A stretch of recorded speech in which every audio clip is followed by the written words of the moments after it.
ಸಿಂಹ ಸಾಹಸ ಸಿಂಹ ನೆಟ್ಟಿ ಬರುವ ಜೋರು ನೋಡು, ದಿಟ್ಟ ವೀರ ಪಡೆಯ ನೋಡು, ದಂಡು ದಾಡಿ ನಡುವೆ ಕೂಡ ಗಂಡು ಗಲಿಯ ಬಿರುಸು ನೋಡು, ದಂಗೆ ಎದ್ದು ದಂಗು ಬಡಿಸು ಬೆಂಕಿ ಚೆಂಡಿನಾಟ ನೋಡು, ರಕ್ತದಲ್ಲಿ ಬೆವರು ಸುರಿಸಿ ಕೋಟೆ ಕಟ್ಟೋ ದೊರೆಯ ನೋಡಯ.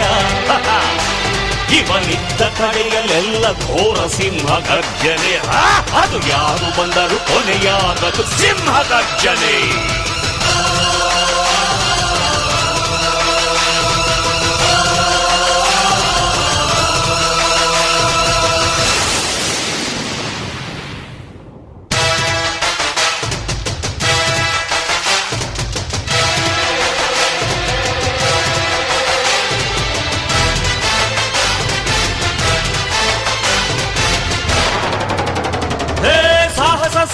ಸಾಹಸ ಸಿಂಹ ಜಯದ ದಳಪತಿಯನು